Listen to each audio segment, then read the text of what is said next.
அகர முதல எழுத்தெல்லாம் ஆதிபகவன் முதற்றே உலகு. கற்றதனால் ஆய பயனென்கொள் வாளறிவன் நற்றாள் தொழார் எனின். வேண்டுதல் வேண்டாமை இலான் அடி சேர்ந்தார்க்கு யாண்டும் இடும்பை இல. தனக்கு ஓமை இல்லாதான் தாழ் சேர்ந்தார்கல்லால் மனக்கவலை மாற்றல் அரிது. அறவாழி அந்தணன் தாழ் சேர்ந்தார்கல்லால் பிறவாழி நீத்தல் அரிது. எல்லோருக்கும் அடியேனுடைய நமஸ்காரங்கள். இன்றைய தினம் வள்ளுவரும் வைணவமும் என்ற தலைப்பிலே அடியேனால் முடிந்த விஷயங்களை உங்களோடு பகிர்ந்து கொள்ள விளைகின்றேன். ஏற்கனவே நான் அறிமுக உரையில் கூறியது போல் வள்ளுவன் தன்னுள் அடக்காத விஷயங்களே கிடையாது. ஆகவே வைணவ கருத்துக்கள் வள்ளுவனுடைய வாக்கினிலே எவ்வாறு வெளிப்படுகிறது என்பதை ஒவ்வொரு அத்தியாயமாக 133 அத்தியாயங்களையும் கண்டு மகிழ வேண்டும் என்பது அடியனுடைய எண்ணம். இறையருளால் அது எந்த அளவுக்கு நிறைவேறுகிறது என்பதை பார்ப்போம்.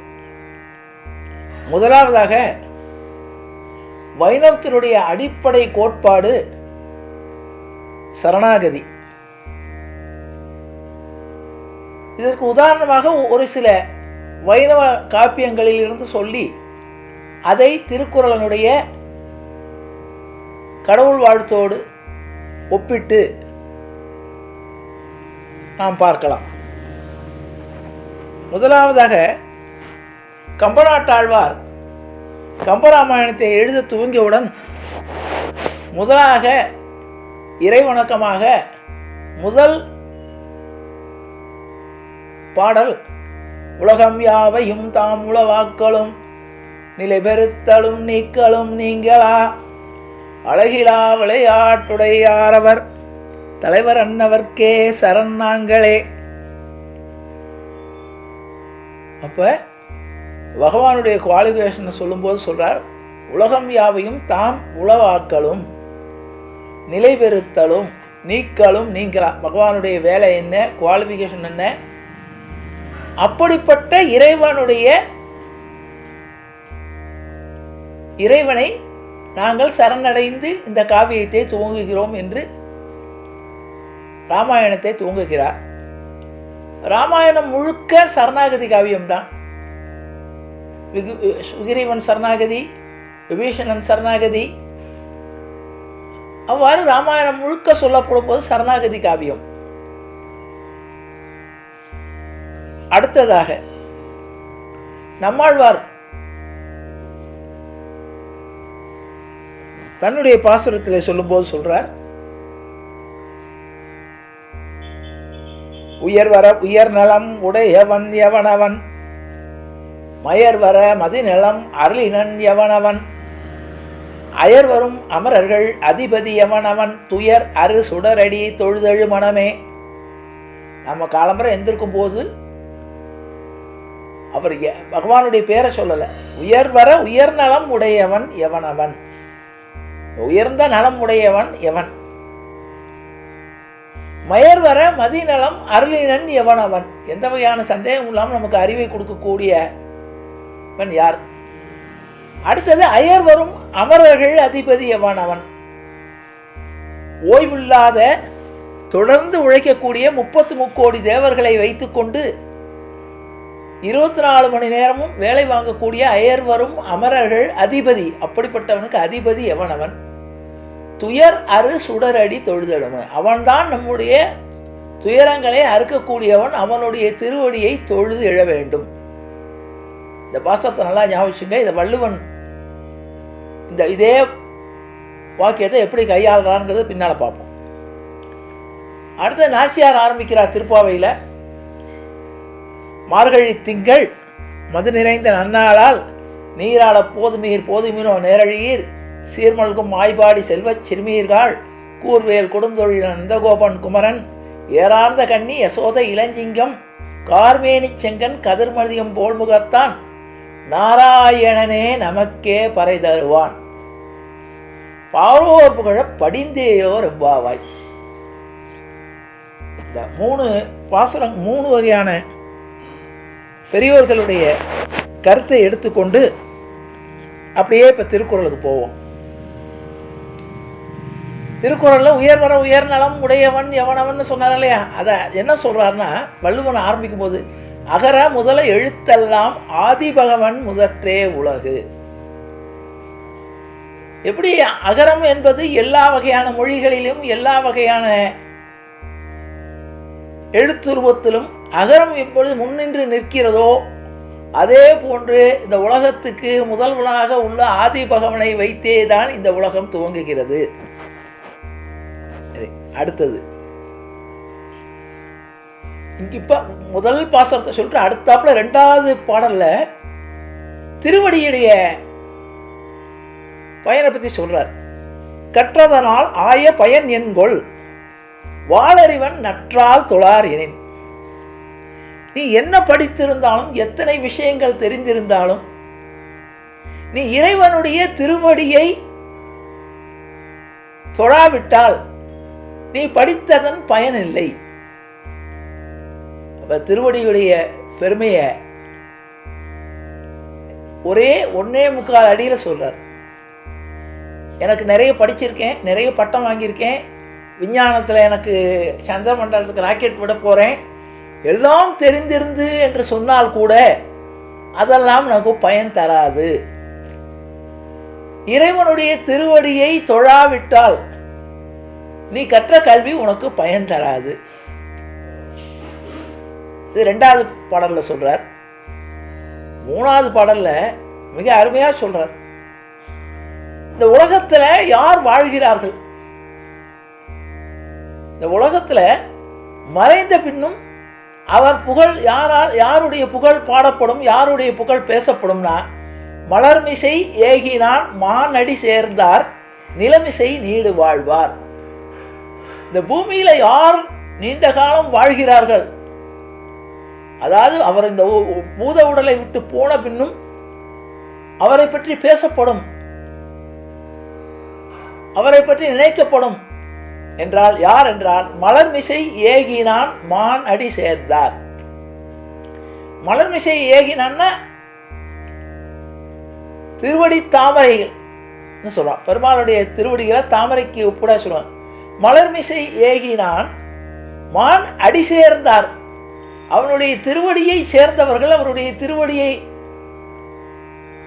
அண்டியவர்கள், அவருடைய திருவடியை நினைத்தவர்கள், அவருடைய திருவடியை பேசியவர்கள் நிலமிசை நீடு வாழ்வார். அடுத்தது அருமையான பாசுரம். நம்மாழ்வார் சொன்னாரா இல்லையா, துயர் அரு சுடரடி தொழுதெழு மனமே. நம்முடைய துயரங்களை அறுக்கக்கூடிய பகவானுடைய திருவடியை நினைத்து காலம்பரை எந்திருக்கணும். அழகா சொல்றார். அதுக்கு அவர் என்ன சொல்றாருன்னா வள்ளுவர், வேண்டுதல் வேண்டாமை இலான் அடி சேர்ந்தார்க்கு யாண்டும் இடும்பை இள.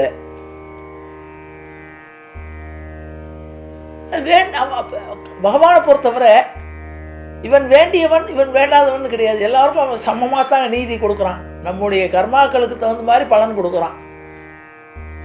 அப்படிப்பட்ட வேண்டுதல் வேண்டாமை இலாம்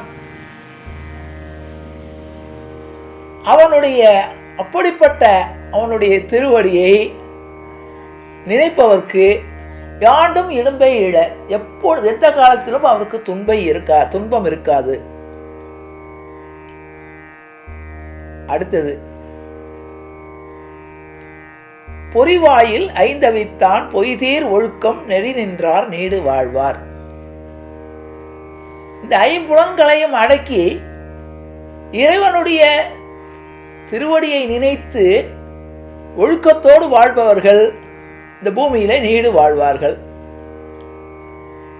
அடுத்தது அருமையான பாடல். தனக்கு ஊமை இல்லாதான் தாள் சேர்ந்தார் கல்லால் மனக்கவலை மாற்றல் அரிது. நமக்கு கவலை இருக்கு, கஷ்டமா இருக்கு. அப்ப இந்த கவலை மாறணும் அல்லது இந்த கஷ்டம் தீரணும்னா யாரிடம் போய் முறையிடணும்னா தனக்கு ஊமை இல்லாதவன்.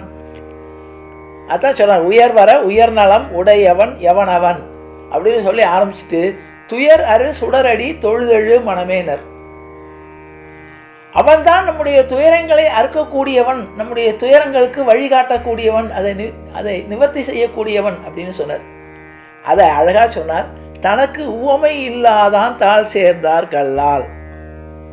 அவனுக்கு உவமை கிடையாது. அவனை யாராலுமே உவமை சொல்ல முடியாதவன், தனக்கு உவமை இல்லாதவன். அப்படிப்பட்ட பெருமாளுடைய தாள் சேர்ந்தார் கல்லால் மனக்கவலை மாற்றல் அரிது. அவனுடைய திருவடிகளை நினைத்தால்தான் நம்முடைய துயரங்கள் தீரும். நினைக்காதவர்களுக்கு அவருடைய துயரங்களை நீக்குவது அரிது. இதை இப்படி திருப்பி சொல்லுவோம்.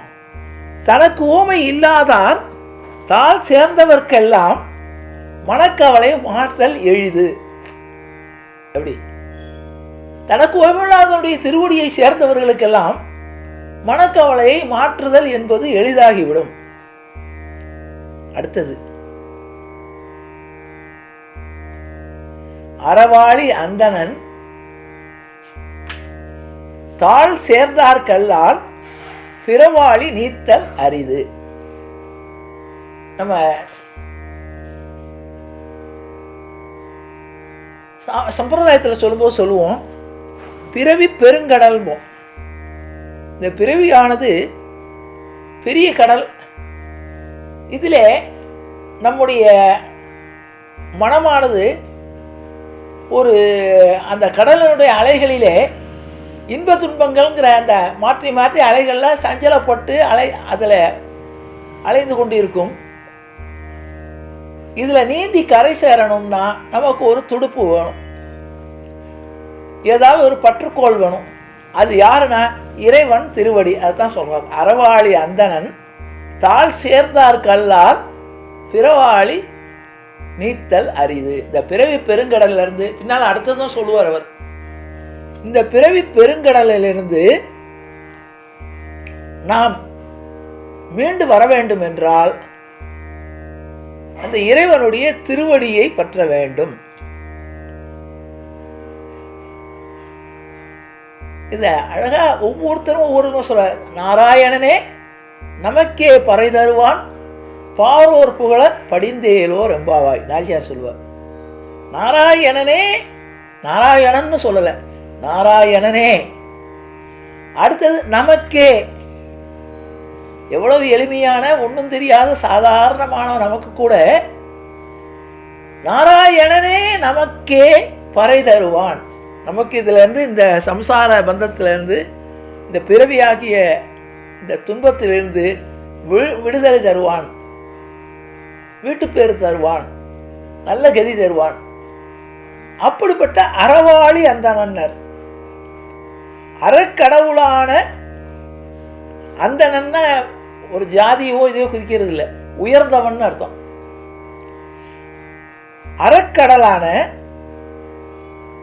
உயர்ந்த பகவானுடைய திருவடிகளை சேர்ந்தவர்களால்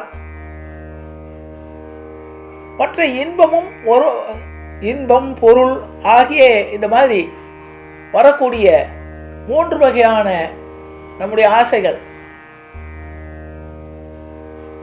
இதிலிருந்து மீண்டு நாம் நல்ல நிலையை அடைய முடியாது. அடுத்தது,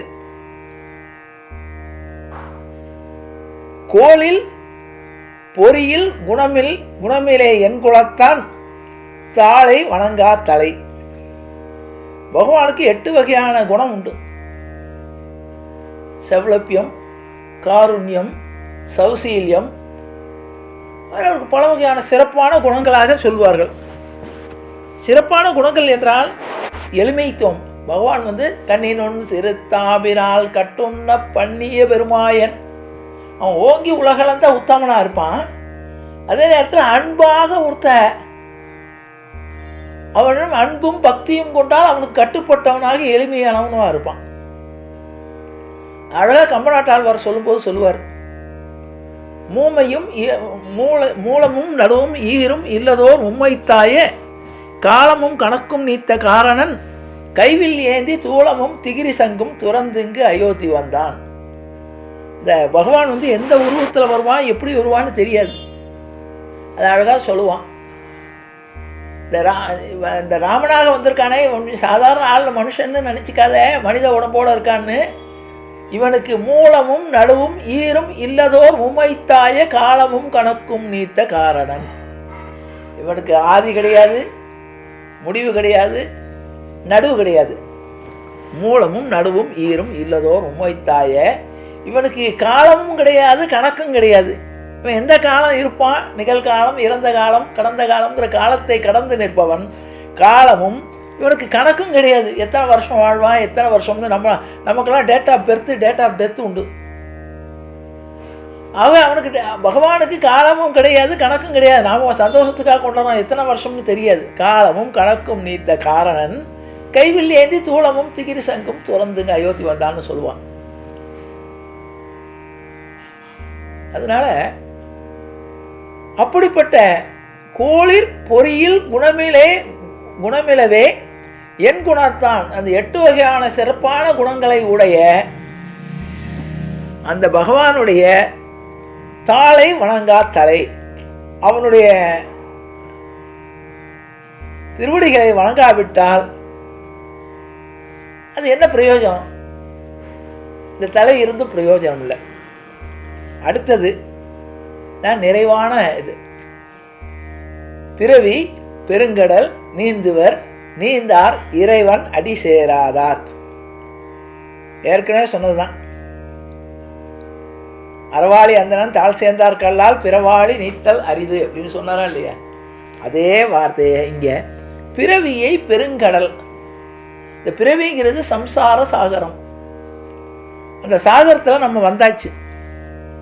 நம்முடைய கர்ம பலன்களால் நாம் இந்த பிறவியாகிய இந்த கடலில் நாம் தள்ளப்பட்டிருக்கிறோம். இந்த பிறவியாகிய பெருங்கடலை நீந்த வேணும். நீந்தி கடக்க முடியாது நம்மளால்.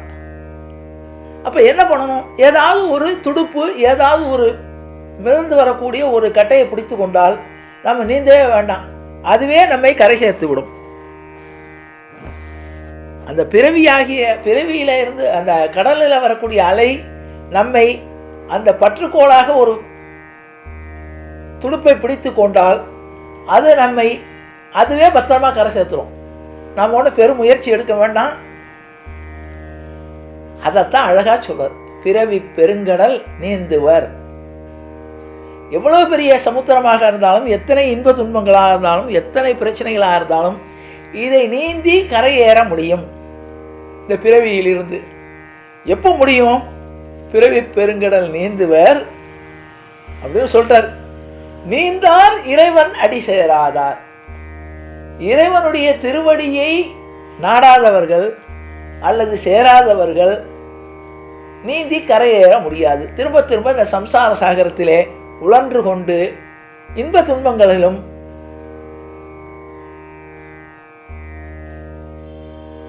இன்பம் துன்பம் என்ற இந்த 2 வகையான நிலைகளிலே பிறவியாக மறுபடியும் வரை புனரபி ஜனனம் புனரபி மரணம்னர். திரும்ப திரும்ப இந்த பிறவியிலே இருந்து கொண்டு உழல வேண்டியது இருக்கும். அப்போ இதிலிருந்து நீந்தி கரை சேரணும்னா இறைவன் அடியை பற்ற வேண்டும். இது வைணவத்தில் எந்த காவியத்தை தொடங்கினாலும் முதல்ல இறைவனுடைய திருவடியை வணங்க வேண்டும், இறைவனுடைய திருவடியை நினைக்க வேண்டும். இறைவனுடைய திருவடிதான் நம்மை இந்த பிறவியாகிய பெருங்கடல் சம்சார சாகரங்கள் பந்தங்களிலிருந்து நம்மை விடுவித்து அளவில்லாத இன்பம், பேரின்பம்னு பேர். இங்கே நம்ம இந்த பூமியில் அனுபவிக்கிறப்போனா சிற்றின்பம். பேரின்ப பெருநிலையை அடைவதற்கு இறைவனுடைய திருவடிதான் நமக்கு கதி.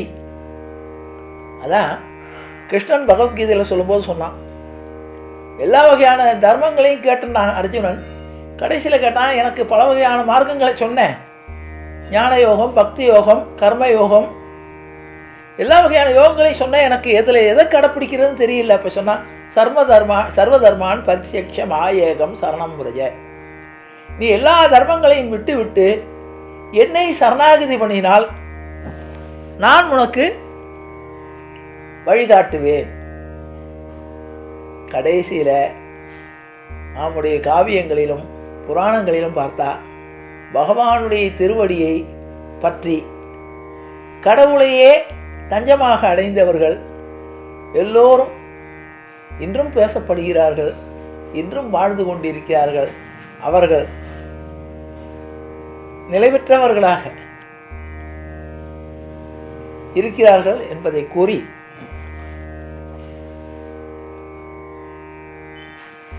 அடுத்த அத்தியாயத்திலே நாம் வைணவ கருத்துக்கள், நம்முடைய புராணங்களில் காட்டப்பட்ட நிகழ்ச்சிகளோடு அதை வள்ளுவன் எப்படி கோடிட்டு காட்டுகிறான். ஏற்கனவே நமக்கு தெரிஞ்ச விஷயம்தான். புராண கதைகளோ சம்பவங்களோ நமக்கு தெரியாதது இருக்காது. அதை விரிவாக அதை பார்த்துருப்போம். கம்பநாட்டாழ்வார் பாசுரங்களில் சொல்லிப்பார், நம்மாழ்வார் பாசுரங்களில் சொல்லிப்பார். அதை 1.25 வரிக்குள் அதை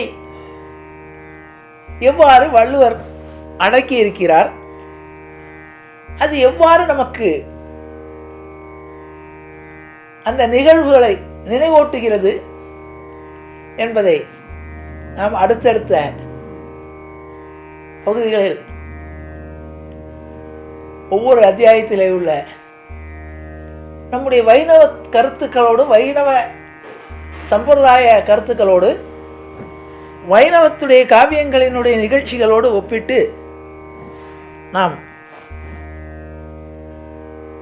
அனுபவித்து மகிழ்வோம் என்று கூறி நினைவு செய்கிறேன்.